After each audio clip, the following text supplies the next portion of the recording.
This hyperlocal podcast focuses on Rochester's east side towns and villages, featuring conversations with business and community leaders who help shape our local economy, public places, policy, and politics. This episode, Captain Tammee Poinan Grimes of Fairport's Colonial Belle. Hi, Tammee. Hello. How are you? I'm doing well. That's good. Tammee, the Colonial Belle. You are carrying forth the mantle wrought by your father. Yeah. It's been a, let's see. I think I first met you, but I'm not sure how involved with the boat back in like 2005 when I first came to Fairport. Yeah. So I was super involved with the boat when it started. Right. I was very young. My dad started the company in 1989, so I was a junior crew member and did whatever I could. The first boat that we had was leased for one season as a market test. That boat was called the Seneca Chief, which is the same name as the first boat that came through the canal in 1825, and there's a replica Seneca Chief coming through in September. Right. But we tried the market to see how it would go, and I was young, but I polished a lot of brass on that boat and helped with whatever I could, and I already loved it. It went very well, so then my dad bought another boat, and we operated that out of Pittsford for a bit, and then we moved to Fairport in the early 90s, and then the vessel that we have now, the current Colonial Belle, was purchased in 1995. And in 1995, I became a deckhand full-time, and I worked my way up to first mate, so second in command to the captain. Did that for quite a long time, and then I have been a dancer and a dance teacher for a very, very long time. And so I had the opportunity to open my own dance studio. I eventually bought out my old dance teacher. I bought out a second location. And at one point we had 800 students between two locations. Wow. 2016, unfortunately, we lost my dad to a heart attack, and I quickly realized that I needed to go back to the boat business. There's a lot of great dance and music schools in Rochester. Right. We found a great place for my daughter to dance. We found great places for my students to go. So I moved back to the boat in an administrative position to start with, and then we quickly realized that it would be good to have a captain in the family again. Long ago, I told my dad I had no interest in being a captain because I didn't want to sit up there and drive the boat all day, is what I used to tell him, because I thought I would be bored. Mm-hmm. Wrong. So once that all happened, I decided to go after the license. I had to restart the clock because for the U.S. Coast Guard master's license, you have to have 360 days on boats after your 16th birthday, and 180 of them have to be on a boat of the tonnage of the license that you're going after within 5 years. So I had been away from the boat on a regular basis for too long, so I had to restart that 180-day clock when I came back. Right. So I did that. Earned the hours, trained with the captains that we had in place at that time, went after the license. I was super pregnant when I went to captain school with my youngest child. Did that, and I said, okay, I'll be the per diem captain. And then our other captain moved away, and I became the only captain. So for the last 3 seasons, I have driven every single cruise for the Colonial Belle. Wow. That's how many cruises a week on average? We do 2 or 3 cruises every day, Tuesday through Sunday. So Mondays are usually for private charters or special events. Right. The other days we do 2 or 3 cruises every day. So a dozen or more. Yeah, absolutely. In a typical week. From mid-May through, typically we go till the end of October. This year we get to go a little bit longer, but it's a busy season, but I enjoy it. I'm never bored. Right. I really enjoy the scenery. I enjoy the people. Right. It's good. So let's talk a little bit about the early days. Now, are your parents Canadian originally? My mother's Canadian. Your mother, right. And my dad is part Canadian. So my parents met when they were children. They were 12 and 13 years old.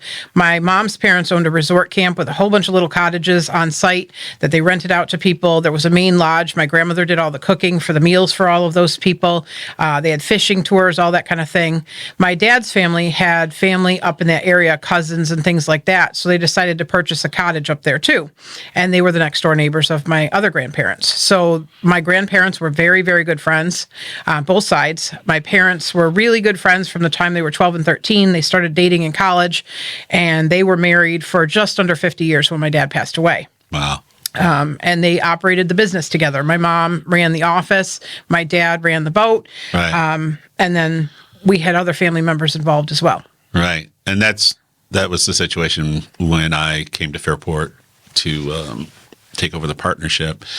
And it was pretty impressive the way the family unit worked together, but also, all the people you had on staff. It's still a pretty well-oiled machine. I mean, it is. We certainly have kept things very similar in many ways, but we've also evolved. Right. When I came back, I had that dance and music thing in my blood, and we used to have music on board, live music, but since I came back after closing the dance studio, I added far more music, and it's been wonderful because we still do the narrated tours with the history and that kind of thing, but we do all of these different types of music cruises. And what we're finding is people will come to listen to the music, or they follow the band or the musician, and they'll come on board for that. And many of them haven't been on the canal in years or ever. Right. And they look at this and they're so impressed. And the percentage of people that come back that very season for a narrated cruise is just amazing. Was that right? It is an interesting evolution, because I don't remember music being as integral to your cruises as it is today, back, 20 years ago. Yeah, we've always had, since at least 1995, we've had music on Sunday afternoons on the locked cruise. Right. Fred Vine played on board every Sunday for years. His son, Alex, plays now. Right. We still have Fred sometimes. He and Alex play together for some of the event cruises. But then when I first came back to the business, our Friday night cruises were not as busy as they used to be. And I was like, it's Friday night. What is going on? So I decided to put more music on Friday night. So I call it the Sunset Lock Cruise with live music, and they sell like crazy. We have different musicians every week. It's usually 1, 2, or 3 performers, all different types of music, and Right. people love it. Right. And that sun has been setting during that cruise for the dawn of time. Right. But you put the word sunset in there, and it reminds people about that, and they're like, yeah, let's go. Right. And there's certain romance to that. Absolutely. Characterization. Yeah, for sure. So you then grew up in the Fairport area, basically? No, I grew up in Henrietta. I'm a Rush Henrietta graduate. Oh, okay. I currently live in the Pittsford School District, but in the town of Perrington, just outside of Bushnell's Basin. Right. I live in a house that my grandfather built in 1955. Oh. He was a Bushnell Basin volunteer firefighter. He was an insurance adjuster for fires. He was in World War II. Very interesting guy. Sadly, I never met him. But it's another piece of the family history that I have. Right. And part of your roots here in Perrington. Yes. And I've lived in that house personally since 2000. So 95, I don't want people to have to do the math, but were you a teen in that era? I was or 18. Younger? 18? Yep. Okay. I was just graduating from high school. Okay. And the boat, the story of that is pretty cool. We looked at a whole bunch of different boats all over the place. My dad was looking for a bigger boat. He found that boat for sale out in San Francisco, California. The boat had been on the East Coast for most of its history, and they put it on a freighter ship and took it to California. The boat's original name was Dolly Madison. They renamed it Franciscan. And they kept reducing the price of the boat. And my dad was really, really interested in it, but getting it back was a trick. Sure. So he looked into putting it on the freighter ship and bringing it back the same way that it got out there, but the cost was astronomical in 1995. So he wasn't going to do it. And I have one sister. My sister and my parents and I were sitting around the dinner table one night talking about this whole thing. And I said to my parents, why don't you just drive that boat home? And my mom immediately was like, absolutely not. And my dad was like, let's look into that. So he did. And that's exactly what happened. We had to find the difference in buoyancy between saltwater and freshwater to make sure that that boat was even going to fit on the canal. It used to have a covering over the back part of the upper deck. It used to have a covering over the pilot house. All of those things had to be cut off in order for the boat to fit under the bridges on the canal. Right. But the trip went down the Pacific Ocean, through the Panama Canal, up the Atlantic, down the Hudson, and into the Erie Canal for 7 weeks to get it to us. That's a huge loop. Yeah, absolutely. We talk about the Great Loop or the Grand Loop. That is, yeah. So were you on the boat? I was not, sadly. I was finishing high school. But I did have a cool job. From here, our insurance company required us to have the latitude and longitude of the boat every 24 hours. So I was the plotter. I had a map and I had to plot where the boat was all the time. So we had a record of it. My dad could not go. We leased another boat to start the season. The Belle didn't get back until the 4th of July. We started cruising that boat. So my dad leased a second boat that season. So that year we ran 2, which was totally crazy. And the deal was when we leased the other boat from Kennebunkport, Maine, was that we needed to operate it for the entire season, or at least lease it. And if we're going to pay for it, we might as well use it. So we used both. So I was back and forth between those 2 vessels while we were operating them. It was kind of a wild time, but it was great. So tell me more about your dance studio days, because it's so different than what you're doing now, and quite successfully. So you've had 2 successful careers. Let's hear more about the dance side of things. Yeah, so I started taking dance lessons when I was 3 years old, and I danced all the way up until I closed my studio, pretty much. Although I did diverge back to it a little bit this past winter and last spring. But I had students of all ages, all the way from 18 months all the way up through adults, all different styles of dance. I had a staff that taught all different types of dance. And then we had a music program, too. We had voice, piano, guitar. We had some wind instruments for a period of time. It was really great. And we put on annual recitals, and my students competed in dance competitions and all of that. It was wonderful. I loved that life. I was a competitive dancer myself for a very long time. And I tend to hire a lot of dance people on the Colonial Belle. People think that that's kind of how do you make those things go together. But when you're a performer, you learn how to be in front of people. You're typically not shy. You're used to working hard. You're used to having balance. There's so many things that go hand in hand. And we realized that as I started hiring people within my dance community on the boat when my dad was still running it, and he was thrilled. It worked out really, really well. And we still continue that now. I think, my daughter worked for you for a brief time. Yep. She was classically trained ballet. I swear you can spot them walking down the street. There's a carriage that they have, and I don't know, there's just a poise, carriage, whatever you want to call it, that someone who's trained extensively in the dance seems to carry with them the rest of their life. Absolutely. Whether they're still dancing or not. Right. Yeah. And I've encouraged my kids, even I have a daughter, and then I have a bonus son, and then I have 2 sons. So most of my kids have danced at some point, my daughter extensively. And I think it's super good for them as well. I did circle back to it when my daughter was 3 years old. She asked me if I would do a tap duet with her when she was that age, and I said, "When you're a senior in high school," never imagining that I would completely do something different with my life at that point. Right. And so she came to me and reminded me of that before her senior year last year.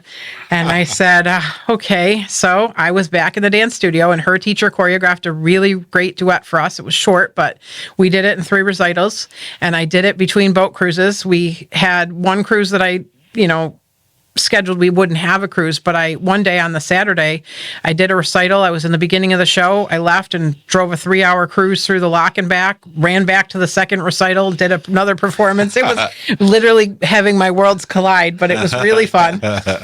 And then Visit Rochester, we're a member of Visit Rochester. Right. They had a VIC, which is the Visitor Industry Council's. Yep.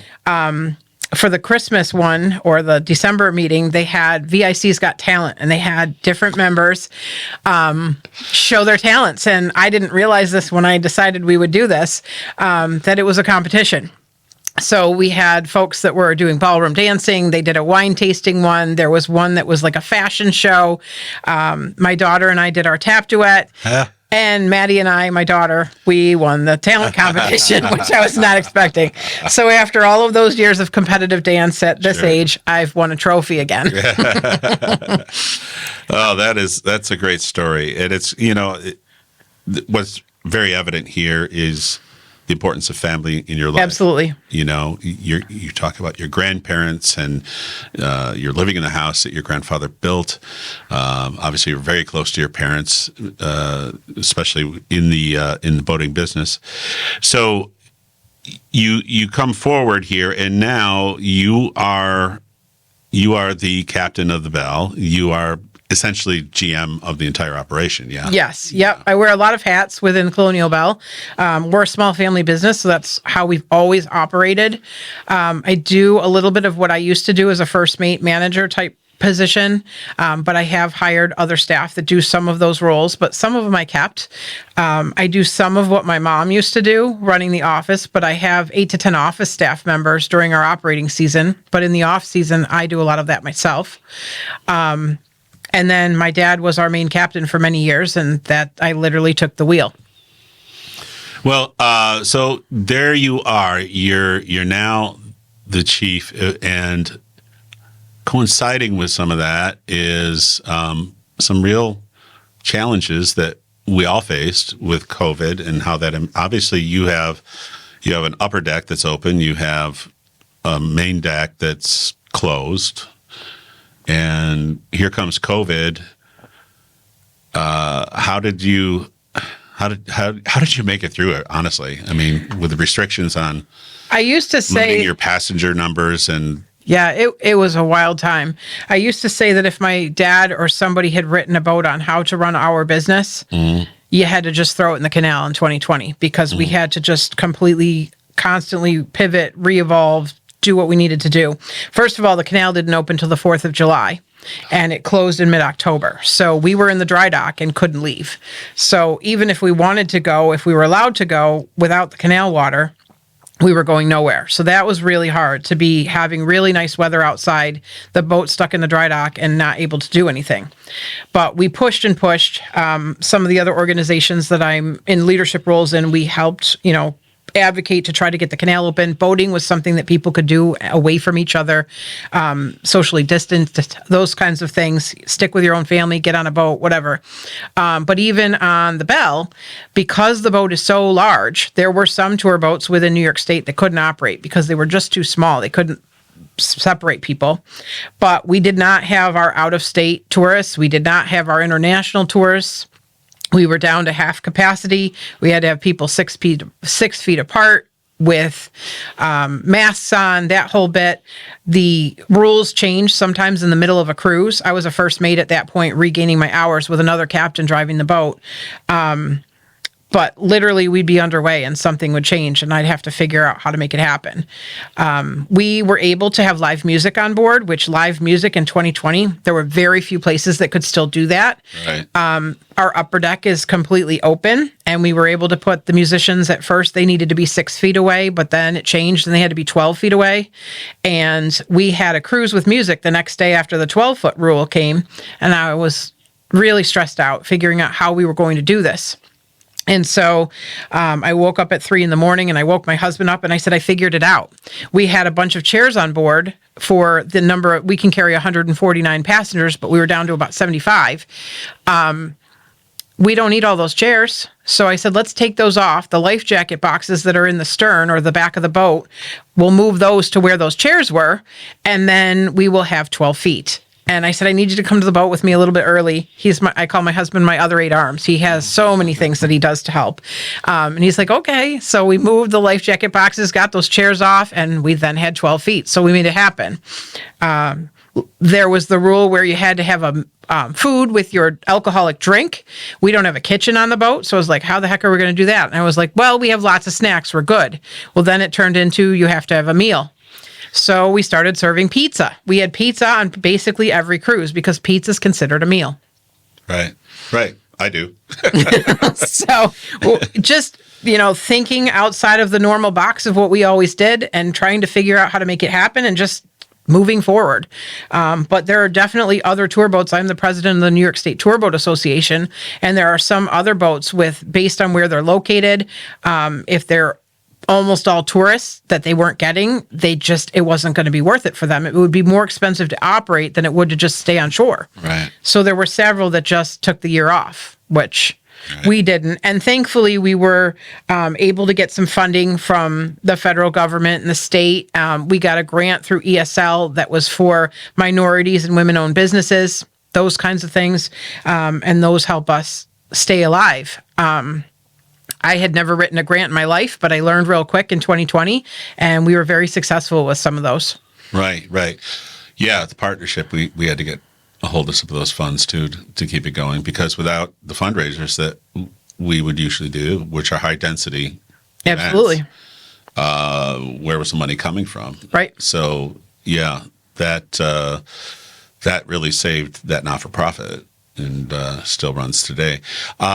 So we also, at that time, I think we moved an Oktoberfest cruise. We did. Yeah, so Oktoberfest couldn't happen as normal. Right. So I said to you at one point, I was, brainstorming all of these issues that were happening that year. And I was like, what if we put Oktoberfest on the boat? It'll obviously be far smaller. Right. But it was very, very cool. Yep. Well attended. I think you sold it out. Yep. And we did a few of them, actually. Did we do multiples? Yeah, we had a daytime one for seniors that was really nice. Right, and there was another one for the general public. But those were really fun. And then after 2020, Oktoberfest, as we know it, came back. Right. So the cruise one really didn't go, but we are bringing it back because I really enjoyed that. Right. So we're doing an Oktoberfest cruise this year in October. It's not at the same time as the Oktoberfest in the village. Yeah. But we are having the music and the food from Swan's Market, and we've got a Feistmeister. A Festmeister? Thank you. Festmeister? I'm working on these terms. Festmeister, yeah. So that'll be a good one. Pressure's on. Yeah. So you have mentioned, the COVID thing, going back to that. How long did you really feel the impact of that? Like, there's obviously, we're in it, but then we're out of it. And then how long did it take to rebound back to what you would consider normal? Well, we had a few other things happen around that time. In 2019, we had to rebuild the entire engine of the Colonial Belle before the pandemic even happened. Oh, I remember that. So the boat was down, having the engine rebuilt. And so we didn't start cruising that year until the 4th of July. So we lost from mid-May until the 4th of July of that season. Then the following year was 2020. 2021, we weren't completely back to normal, and we typically store the boat in a dry dock in Lyons. The New York State Power Authority took over the canal in 2017. During part of their decision-making, they decided that the Colonial Belle should not be in the dry dock, so they wouldn't let us in. So we took the boat to the edge of the Cayuga-Seneca Canal and Seneca Lake and left her in the water with bubblers that winter. I remember that, yeah. And I was like, we got to go. And the lake was open and the canal wasn't. So we did some cruises on Seneca Lake with passengers that spring. We started cruising on May 1st, which normally we can't do. And so that was kind of cool. And we were ready to come back to Fairport. And there was a aqueduct that's along the canal in Palmyra that collapsed. Right. So we got stuck. So we operated between Palmyra and Newark for a month. It was supposed to be kind of a quick project, but it became far more complicated than anyone anticipated at first. The water level between Palmyra and Macedon was lower. It was about 6 feet deep instead of the normal 12 to 15 feet deep. The Belle has a draft of about 6 feet. Right. So at first we didn't think we could get through there, but Palmyra was wonderful. They gave us free docking there. They welcomed us with open arms. The mayor was on the dock when we got there that day to welcome us, all kinds of wonderful things. But a lot of our people who had things planned, it was just a little bit further to drive, and sometimes with their timing, it wasn't going to work. So our business was not the same there that year at that time. So I said, we've got to get back to Fairport. And that project, they kept thinking it was going to take longer. And long story short, it wasn't finished until mid-August.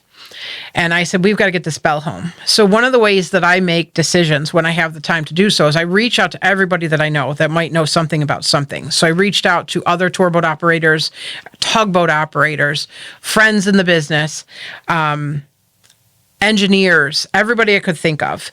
Canal Corporation had some soundings that they had done for the water to show you exactly the depth. I had friends with depth finders on a boat that went out and checked it out. I personally went out in a kayak with a big long stick with measurements on it to check and see what the bottom was like, because the most shallow spot is right by Lock 30 in Macedon on the east side. There's a creek that comes out and there's a whole bunch of silt in there. Silt, sure. So that was the most shallow spot, and we needed to make sure we could get through there.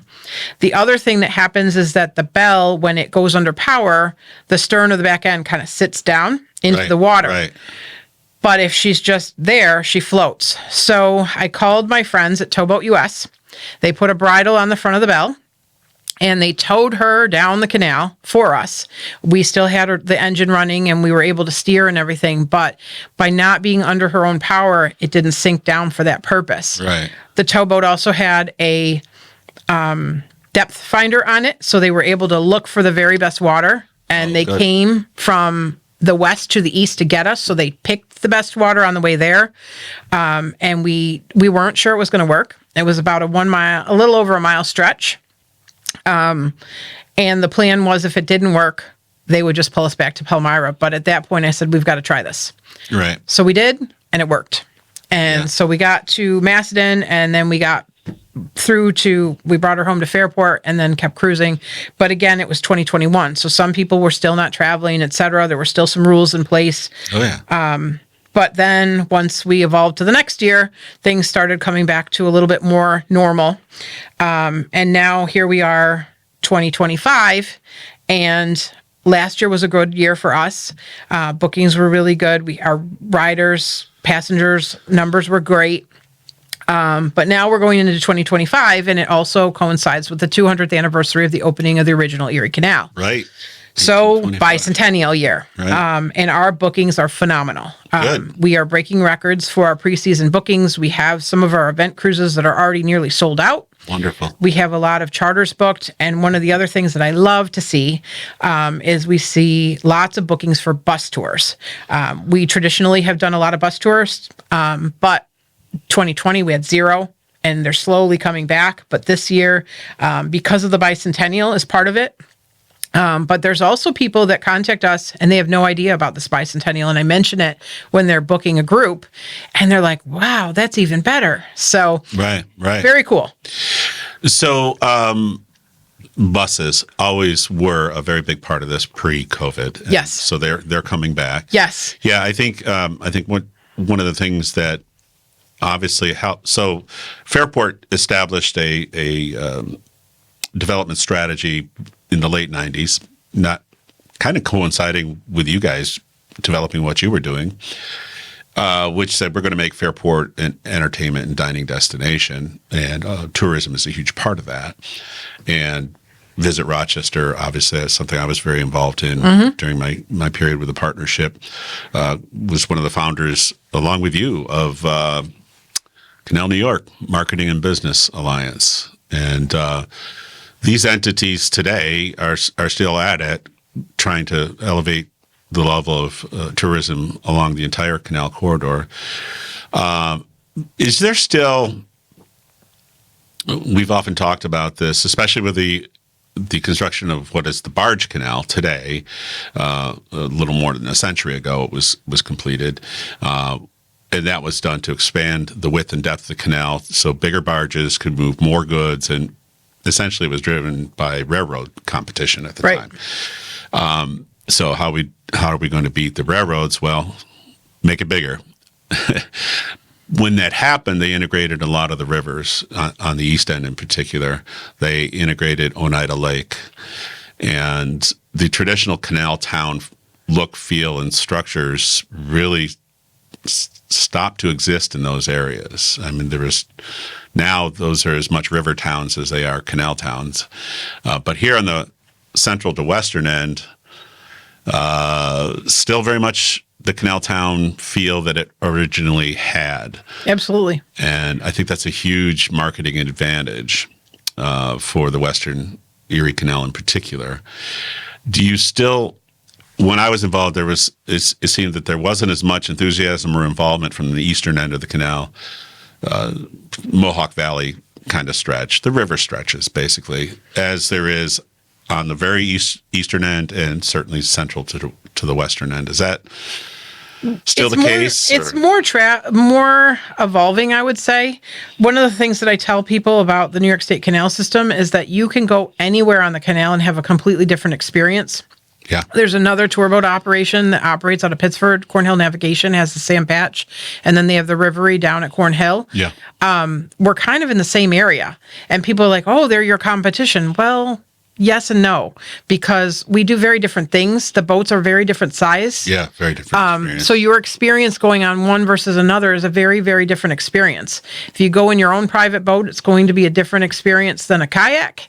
If you go on the Colonial Belle, it's going to be a different experience than something else. Those river sections are super cool. there's huge benefits to all of it. Right. And they're different. And I think that's one of the unique things for the folks that are able to do the whole thing. And then there's also the people that do the Great Loop, Right. which is all the way around the country by water. It usually takes people about a year. And one of the routes is through the Erie Canal. Yeah. Yeah. So there's the Grand Loop is that it's the intercoastal up the Hudson, cross the Erie, through the Great Lakes, up to where, Minnesota, and grab the Mississippi, or? There's a really good map. Yeah. That I recommend if you're interested in this, check out the map because it's Right. really, really cool. And people who do that are typically not in a hurry, which is Right. great. Right. And so they stop at the towns and villages along the way. Tourism on the canal brings in billions of dollars. And, we're a small piece of that. Obviously, we make money. We're a for-profit business. But one of the things that I love is that the Belle has what's called the halo effect, Yep. where people come to the Belle as the trigger for their visit sometimes. And then they'll go to the restaurants and the shops and they buy gas and they stay in a hotel or a B&B or whatever. It helps the whole economy. Yeah, and there's a number attached to that. I mean, there's a system of estimating Yes. the impact of a destination such as yours. How many people ride your boat each year? Usually it's between 12 and 15,000. Yeah. So we did some math. There was a formula through New York State Tourism Industry Association. NYSTIA is the administrator for Canal New York Marketing and Business Alliance, and I am the chair of Canal New York at this point. So they had this thing that they got from New York Development or somewhere like that. And it's really hard to know exactly who comes to the Belle for the sake of coming to the Belle, to the area, or if they're like a local person or whatever. We don't have those exact statistics yet. So what we did is most of our passengers come on a 3-hour cruise. We also offer a 2-hour cruise. So we took the price for the 2-hour cruise just to kind of make it lower, because every dollar they spend, 90-something% of it goes to the local economy equivalent. Right. So we did that, and we based it on the lower end of our passenger count for that year. And it worked out to, our business operates from mid-May through October typically. So it's about 6 months. And that number was about $4 million to the local economy. Dollars that we don't see on board the Belle. It's dollars that are going to the restaurants and the hotels and the gas and the shops and all those kinds of things. Right. So when I learned that number, I was like, whoa. Right. I mean, so the local businesses benefit, the local municipalities and the state benefit from the tax revenues that are generated by those activities. Absolutely. And then there's also you don't have a kitchen, so you work with a lot of local resturants, Yes. and caterers to provide the meals on your boat, because that's still a thing. Although it's not required, many of your tours do have that component. Right. Yeah, we do lunches, we do dinners, we do brunch. Brunch has become very, very popular. All of our brunch cruises sold out last year. Wow. We did them once a month, and this year we're doing more of them because they were so popular. We offer a huge amount of options for private charters. They can get all kinds of things. One of the things that's cool about the Belle is that if you're doing a cruise for a private charter and you want part of a menu from this caterer and you want part of a menu from another caterer, we've had 5 caterers come for one cruise sometimes, because you get the best of the best of all the local things. Right. Where some venues you have to stick with just one option Right. for catering. Right. So the Oktoberfest will feature Swan Market. Huh? Yeah. And whose beer are we getting this time? We've got a merger of a few different things. We have the general ones that we keep on board, but we're going to bring in some special ones for that, Right. For that time of year and also for that special cruise. Yeah. Definitely some traditional German beer for sure. Yeah. So that'll be good. There's some special good. things coming out for the bicentennial, so we'll have those on board. We always we have a full bar, so we carry all kinds of liquor, although Right. we do not carry well liquor on the Belle. The bar is not very large, but the hundreds and hundreds of options that we have, my dad's idea was to keep the best of the best, so we have all great branded liquor and not well liquor. Yeah, I hadn't recognized that, but as in my mind's eye, I could see that. Yeah, you don't carry well Nope. at all. Nope. In our well You're is drinking good stuff. name brand stuff. Yeah. We have a frozen drink machine on board that does a beautiful job with frozen drinks. We sell a ton of those. That was my idea long ago. I had to twist my dad's arm for a while to buy that machine. Right. The cool part, I like this story. My dad was reluctant to buy it because it was so expensive. And I said, Dad, we really need this. And so finally I talked him into it. And the pilot house is right above the bar on the boat. So every time that machine went off, he could hear it. And he's like, okay. And it paid for itself Sounds fairly quickly. Money. So let's talk a little bit more about the organizations that you're involved with. Canal New York Marketing and Business Alliance, which I was, along with you, charter member back in the day. And let's talk about that specifically. Now, that focuses on pretty much what its name tells you. Yes. Yep. So I'm currently the chair of that organization. I have been for a few years. Canal New York Marketing and Business Alliance obviously markets the canal. It's for businesses, but it's also for communities along the canal. But the thing that's unique about Canal New York is it's a 501c6 nonprofit, where all of the other canal organizations are 501c3s. So we're the only ones who can do advocacy lobbying if necessary for the canal. Right. I remember that distinction. So that's a very big deal because there were some things happening within the canal that was not very protective. And so we were able to lobby to get things changed. We were able to work with some of our elected officials to push for things, to change a few laws to help protect our canals. So that's really great. Yeah, there was one a few years ago that I remember writing a fairly strongly worded. I think it was about the delayed opening. They were going to delay it again. Yep. 2020 was one of them. Right. They weren't going to open it at all that year at one point, but we convinced them. Yeah, I remember we sent out talking points to everyone. Said, write a letter. Here's what you want to hammer on, and I think it made a difference, if I recall. Absolutely. Yeah. They opened the canal. It wasn't going to open that year, and it was delayed opening and an earlier closing, but it happened. And so that was good because in addition to being able to have tour boats operating on the canal, we were able to have people with their pleasure boats. They needed something to do. Yeah. So, that was a good place for them to go boating. And the canal is very smooth, calm water in most areas. So it's a really nice place for people to do their boating. Yeah, definitely. It's a great family-friendly body of water. Absolutely. It's flat water that really never becomes, impacted by the vagaries of, wind or weather. Yep, not too much. There's definitely other boats on other waterways, even within New York State, that, if it's too windy and it's too rough, you can't go. Right. We almost never have that happen on the canal. Right. So then we have New York State Tour Boat Association. So that's very much industry specific for you. So that is the New York State Tour Boat Association is tour boat operators from all over the state of New York. We come together twice a year for in-person meetings. We have lots of speakers come in about, like, the Coast Guard comes, New York State Parks comes, because some of us are under jurisdiction of the Coast Guard if we're in a waterway that will eventually hook to the ocean. But if it's a landlocked waterway like Chautauqua Lake, for instance, or Racket Lake, they're members. Those lakes are landlocked, so they are under New York State Parks Marine Division jurisdiction. So we bring those folks in. We have marine insurance folks come in. The National Passenger Vessel Association comes in to speak. And it's really good to be able to talk and network with people within our own industry because it's a very unique thing. A tour boat can have something called a 6-pack license where there's a maximum of 6 passengers allowed on board, all the way up to huge ones. Our largest vessels are for Port Jefferson Ferry, which are enormous ships that bring things, you drive your car right on there. Wow. And our next meeting is going to be at Port Jefferson in Long Island in April. So we are literally going to drive our cars onto the ferry and take it out there and go to our meeting. On the ferry. On the ferry. Oh, that's cool. So where does Port Jefferson run between? Port Jefferson to go over to Connecticut, or I have no idea where. I am working on the details of that. It's very hard to keep track of everything, but I definitely know that it goes from the mainland over to Long Island so that you don't have to drive through Manhattan. Oh, all right. So that'll be cool. That sounds cool for sure. Anything else going on with that organization? The boat.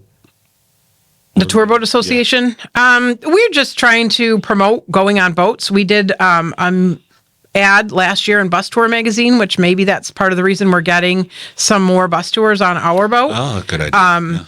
So we do some collaborative advertising that maybe some of our small businesses, a lot of us are family businesses. Some of them have been passed down between multiple generations.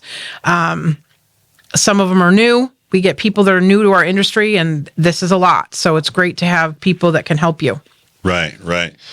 And then lastly, Canal Society of New York State. And I mentioned to you the other day when we were talking, my grandmother, Julia Hullwinter, was, and I had the great blessing of growing up next door to my grandparents and knowing them quite well growing up. She was a historian for the town of Royalton. She was a deputy historian for Niagara County. And I can't tell you the number of times when I'd be bored or whatever, and I'd walk next door to Grandma's, and my love of history and the written word, and that comes from her, And when I was making a move a few years ago, I came across a box of papers that I inherited somewhere along the line. I started going through them, and I realized they were documents from a period where she was one of the people who formed the New York State Canal Society. Very cool. And I then collected those documents, realizing some of it was really interesting archival stuff. And so I passed it along to Tom, and at that point, hopefully, they ended up in the archives there. Never did really hear what happened to it. It was a big banker's box full of stuff. I will do some research on that for you, but I'm pretty sure that they're in Port Byron at the Samuel Center. Right. Yeah. So I grew up in a canal town, born in Lockport, raised in Gasport, went to college. Went to high school at Middleport, went to college at Brockport. So the canal has always been a very integral part of my life. Raised my family in Brockport. Of course, I've been living here in Fairport for going on 20 years now. Yeah, 20 years. So it's a very important thing to me. Tell me about then the Canal Society today. I know they just had a symposium, a winter symposium. Yes. Over at We MCC. do an annual winter symposium. Typically, it's held at MCC. Professor Tom Grasso, he was from Pittsford. Right. He was a professor at MCC in the geology department. He was a president of the Canal Society for about 30 years. Yeah. And it was him who I gave the archival material to. Yes. Yeah. Yeah. So unfortunately, we lost Tom, but we still carry on a lot of what he was doing, which is wonderful. And we've also taken some of the ideas that he didn't get to see happen, and we've done them anyway. Yeah. So that's pretty cool. But we just had a very successful symposium. The last 2 years, the symposium has sold out with, lots and lots of people there, a full banquet style room loaded with people, all kinds of different speakers about history and different things about the canal. John Dady and a partner did like a sing-along thing with canal songs. That was really fun. Yeah. The replica Seneca Chief is coming through the canal. Buffalo Maritime Center built that. And so they did a presentation about what's happening with that. It was a really great program. Canal Society recently had donated funds, and we bought a church in Port Byron. So now we have event space and also a place to store all of the archives. So we have canal literature and photos and things from canal days from the very beginning. And now we have a place to house them because Canal Society didn't really have their own home for a very long time. A lot of our materials were stored in the attic of the Erie Canal Museum in Syracuse, which wasn't ideal. It was hard to get to them, where now it's all being archived so that it's all very, very organized on these really great shelving. They are computerizing a lot of things so that people will be able to see it and get to it. All good stuff. And then there's also the Heritage Park on the Thruway in Port Byron that we now have some buildings that are historic canal buildings that have been put there. The park is operated from May until October. Canal Society is involved with the management of the park. there's a model of the canal lock in there. There's all kinds of things in the main thing, and then you can go to the old canal buildings. Very cool. There's also an old lock on that land, and the most exciting. Which version of the canal is that? Do we know? Is that original? I would have to do some research. Yeah. I don't want to misquote that it's an old one, but it's definitely an old one. 1925. It's the 1840s version. Yes, most of them were changed. I'm still learning. The canal's history is immense. Yeah. And I'm doing my best to absorb it as much as I can. I know an insane amount of information about the Fairport to Pittsford section. Sure. Because that's that 8-mile stretch that I go back and forth constantly. Right. And general canal stuff, but I'm constantly learning things. Yeah.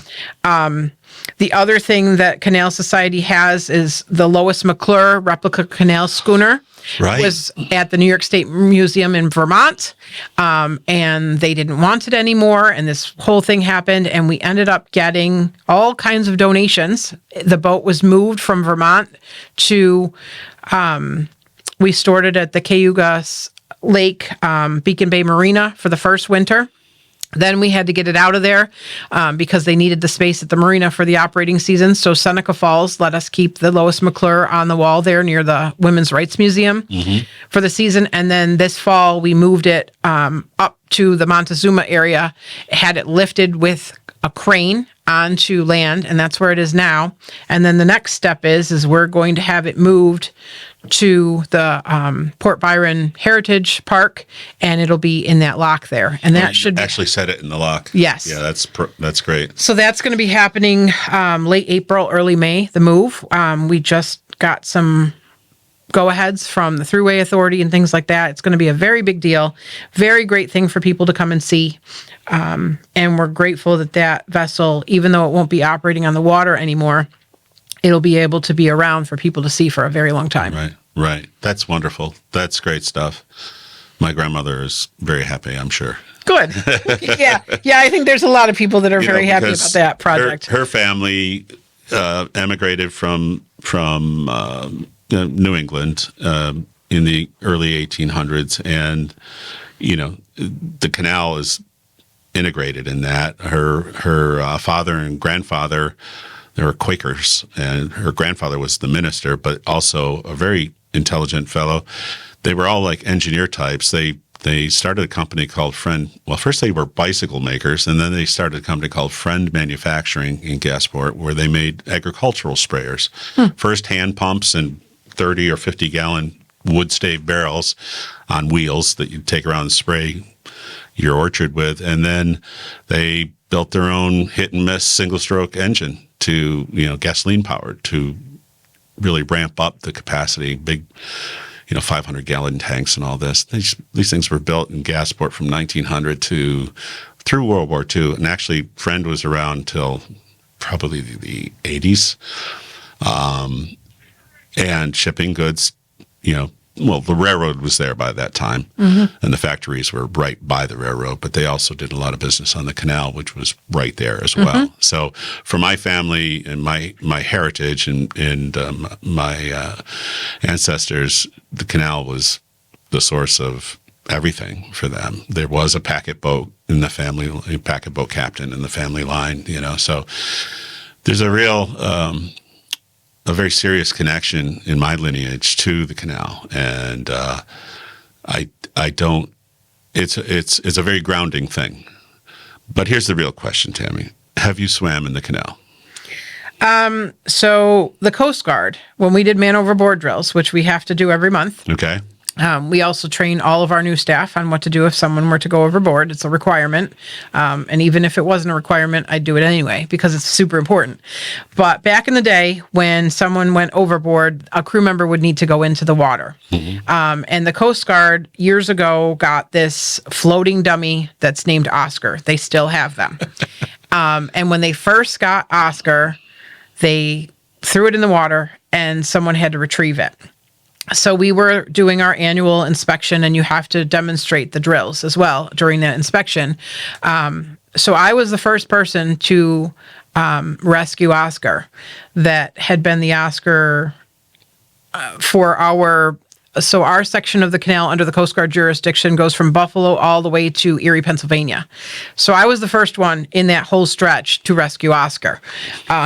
Oscar gets heavier as he's in the water. Sure. And now we have changed the ways we do that. We now have a special platform where the crew would stay on board the boat on a special platform to retrieve someone instead of physically going in the water. But back then, the way was to get in the water. So I was a competitive swimmer in addition to all that dancing I did. Right. And I was a lifeguard for a bit and all that kind of thing. So when we did that, I physically went in the canal in the Oxbow area and rescued Oscar and came back in the boat. So that's as much as I've been in the canal. Oh, okay. So when you grow up in a canal town, bridge jumping is the thing you do. Yep. I never did that. Oh, yeah. Yep. So that was 2006 when I jumped in the canal. Great way to cool off in the summer. I remember, before I had a license, we were, teens and tweens, ramming around town also before you had a job. You were playing baseball all day or whatever, and here you are. It's August. You're sweaty. You're dirty. It's like, let's go jump, and we jump, and it was an absolute hoot, a blast. It's like great memories of that. No one died, and I didn't witness anyone jump through a cow. That's quite the story still. As is the legend. Yeah, we don't see as many people in the water anymore in this area, which is actually good because of safety. Right.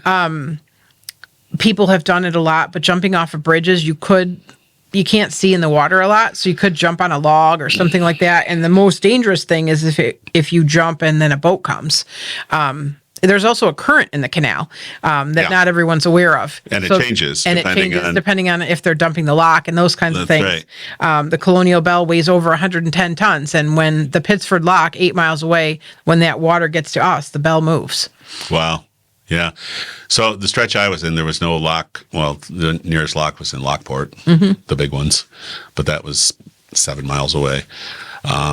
So never noticed that. But it's interesting. I know my friends who grew up in Fairport, they didn't go bridge jumping. They went scum jumping. Yeah. It's an interesting distinction because here it's about where you're going to. You're jumping into the scum. And where I was from, it was about where you're coming from. You're coming from the bridge. We didn't really want to talk about what we were jumping into. But it was a rite of passage in those days. Yep. In that era, and certainly on our part of the canal, and we didn't have the traffic that that happens here. This is on land and water, one of the most busy stretches of the canal. Yeah, and that's one of the reasons my dad chose to do our business in this area. There are so many historic points to see in this area. We have a formal mule exchange, the Fairport Lift Bridge. We have the Great Embankment, which is 7 stories higher than the surrounding land. It's one of the engineering marvels of all time. Lots and lots of things to talk about within this stretch. There's boats everywhere, so you can talk about the other boats coming through. And the canal is right central in both Fairport and Pittsford, and even in Bushnell's Basin. It goes right through the middle of it, where sometimes in other areas the canal's kind of off to the side and not right in the middle of everything like we have it here. Right, and most of that was a product of the barge canal construction. Palmyras is an example where the barge canal moved much further north from the central business district than it was originally. Yes. But here, Pittsford, Brockport, it's runs right where it did originally, and so you really have the best sense of what it was like and its integration in the communities when it was first built. Right. It's a huge part of, that's the reason all these towns popped up, period. Most of them didn't exist. Right. Well, and that's why there's port in the name of a lot of these things. Right. Fairport, Brockport, Lockport. Yeah. Yeah. Well, interesting story. I had a friend years ago working in the ad agency business. She was from Miami, and she had moved up here and started working, and she started meeting all these people from the aforementioned ports. And she's like, wait, what? These aren't ports. She comes from Miami. That's a port to her, right? And she finally just gave up and said, you're all weird port boys. That's what you are. These are weird ports, and you're a weird port boy. And we accepted that. That was fine. But it's a very distinctive culture that those of us who grew up in it, you kind of recognize more and more as you age that it is a very distinctive and unique, how shall I say? This is a bad time to have a pause. We're going to have to cut this.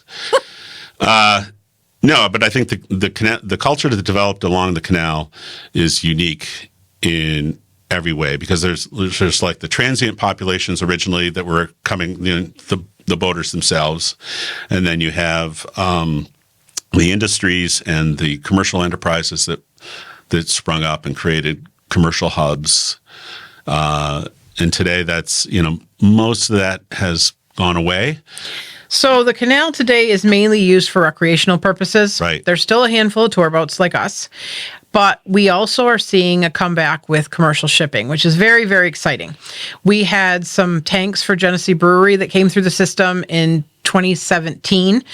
They came through the canal to the Genesee River, to the Genesee Brewery, and those were huge. They couldn't ship them on land. One of the things that's really beneficial to the water is that you can put about a huge amount of trucks worth of goods onto a barge, where it would take many, many trucks to move the same thing over the road. Some things are also too big or too heavy. Right. So we have seen some equipment for the U.S. Navy come through. They put it on in Albion and shipped it through the canal out to the other,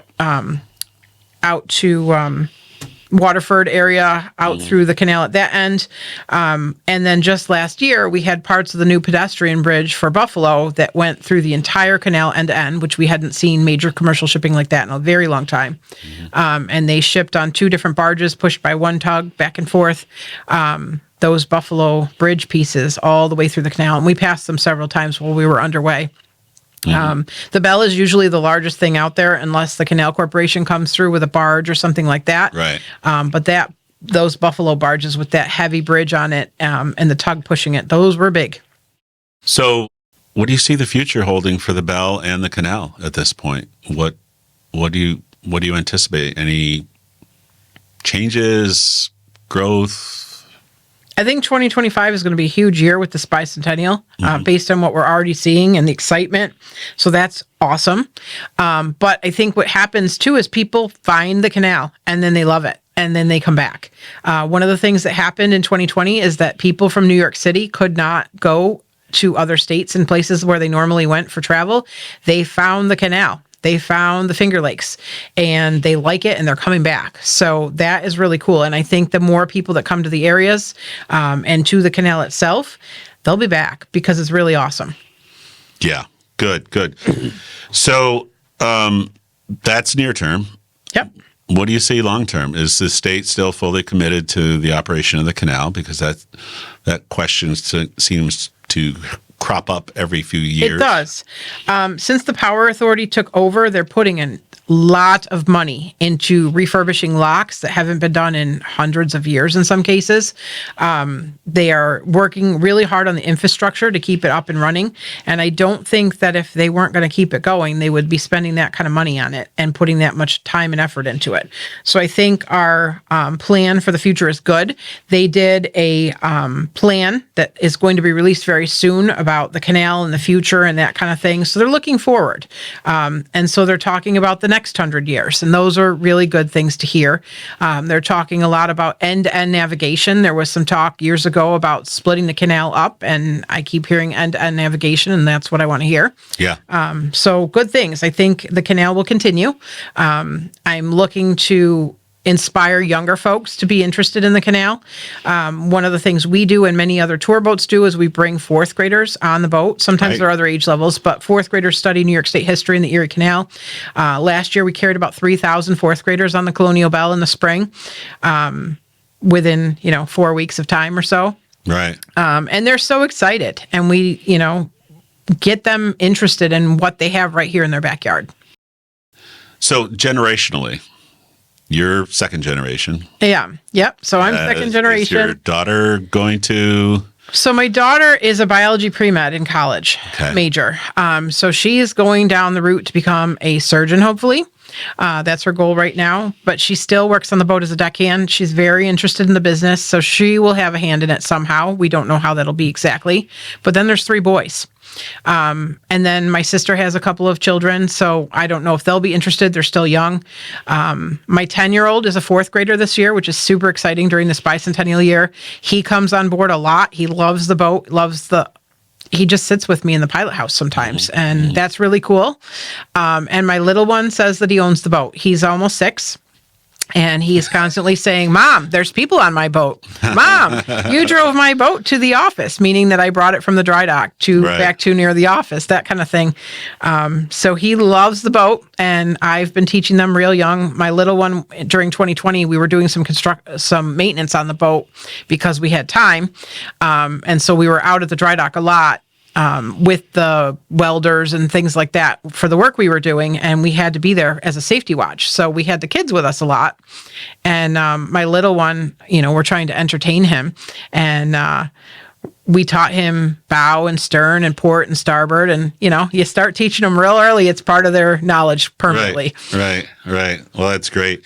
And your mom is still partially involved in the business, or not just too much? Kind of she's pretty retired. Figurehead. Yeah, she lives with us as of a little over a year ago. So she's still around, but mobility is a bit of a challenge for her. Right. Her hearing is a bit of a challenge, but I still tell her, and get her opinion on a lot of things.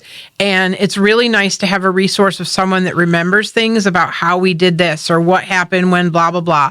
And so she's in my house now, so I can literally say, hey, what do we do about this? Oh, that's great. Well, tell her I said hello. Will do. Yeah, lovely woman.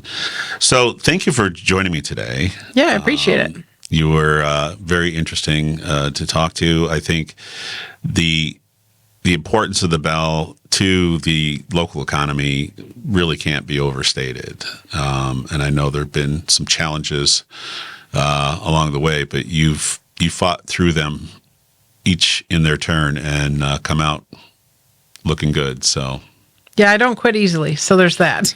Yeah, you are. And thankfully, I have a great team. I have a super supportive husband. I call him my other 8 arms. Mm-hmm. He's constantly doing things.